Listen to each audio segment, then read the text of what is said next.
And for our first segment of K-Pop Week, we're diving into the question, what is it?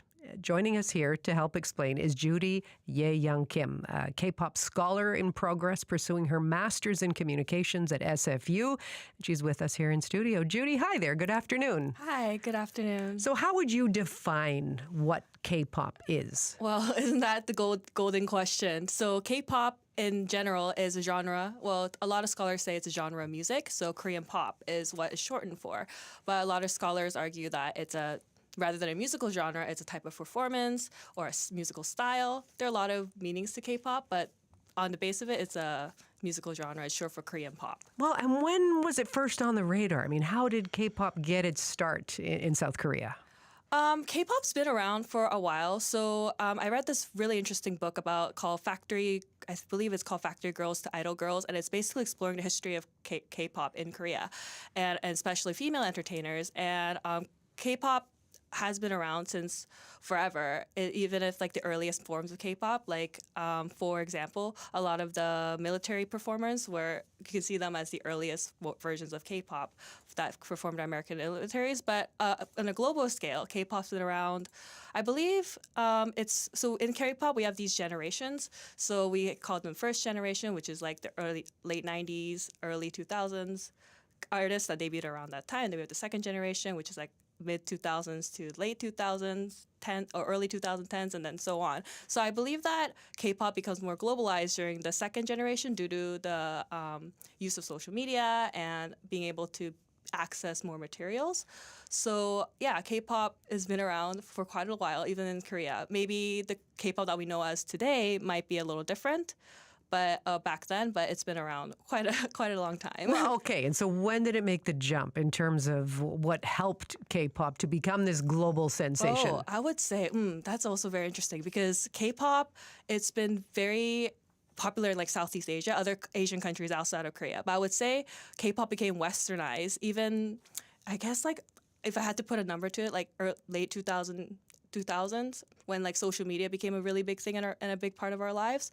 That's when it started to become more globalized and made palette for the Western audience. And as you know, BTS is a very big K-pop group. And yeah, they've been kind of like the forefront of K-pop in the West, but there were other groups before that were able to achieve American, mileages or milestones? Yes. So, yeah. Well, and do they all become superstars? I mean, the ones that... the market is very saturated. Okay, tell me about that. There's so many. So I believe, I'm not sure the exact numbers, but as the generations go, and then we debut more K-pop groups, like there are so many smaller companies that are debuting and K-pop groups, and then it's like, it's very hard to actually make it and become a superstar as BTS. BTS is like a 1 in a million, not even a trillion chance because the market is so saturated.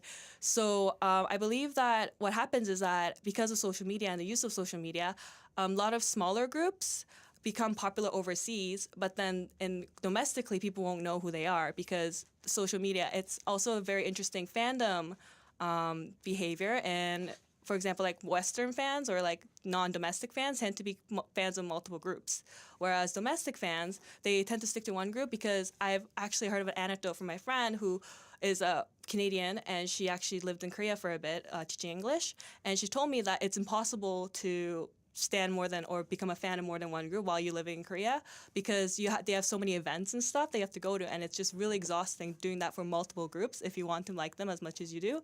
But non-domestic fans, global fans, have more opportunities to participate online. It's not as taxing as actually going to the concerts or the fan meets or buying all the CDs or things like that. So there's a little less labor there, so they're able to be fans of multiple groups. Yeah. So what is it, do you think, that makes K-pop so appealing? We tend to see the superstar groups, as you're saying. There's the look, the style, the dance moves. There's a whole vibe around it. What do you see? I see. So there's a lot of reasons why K-pop is so popular, but I think really for me, it really narrows down to how these artists are perceived by the public. So K-pop artists are very strictly managed, especially their personal lives. Even their personal lives are strictly managed. So for example, a lot of K-pop idols, when they first debut, they're not allowed to date. And whereas you have Justin Bieber, who I consider like Canada's K-pop star, you know, like because he's such a pop sensation, is he's just recently got married or got married years ago and he's having a baby, right? So things like that are kind of frowned upon when you first debut, and I think a lot of the reasons why a lot of people like K-pop, maybe a part of it, is because they like seeing the clean-cut image of K-pop artists. So like they like that they're not getting into scandals where they're like, you know, abusing drugs or whatever, things like that. So they really like that clean-cut image that K-pop artists have, and a lot of part of it is marketing as well. Like K-pop, they don't do this as much anymore, but when K-pop first became popular, they did a lot of parasocial marketing where it's like, oh, we're your imaginary boyfriend or girlfriend. And then it allowed the fantasy to project onto these K-pop idols, and they can continue with that fantasy because they're not allowed to date anyways, right? So I think that's part of the reasons why it's so popular. I think there's also a little bit of a cultural proximity, but I think there's a lot of it has to do with like behavior proximity, like the music and the dance. A lot of people say it is very unique, and I think a lot of people like that K-pop is very manufactured, because a lot of the performances that you see in K-pop artists, they're very clean cut, they're very manufactured, they're not like put together last minute. You can tell these idols worked really hard and these stars worked really hard in practicing, synchronizing all the dances and stuff. So I think that's one of another reason why it might be popular. Manufactured. Yeah, that's a perfect word for what I was trying to describe. So thank you for that. And it's interesting. I mean, we introduced you as a K-pop scholar in progress, right? Yeah. What is it like for you? You know, the difference between navigating K-pop academically as opposed to just as a fan? Oh, it's really fun. So I started studying K-pop because I was a K-pop fan, or I still am a K-pop fan.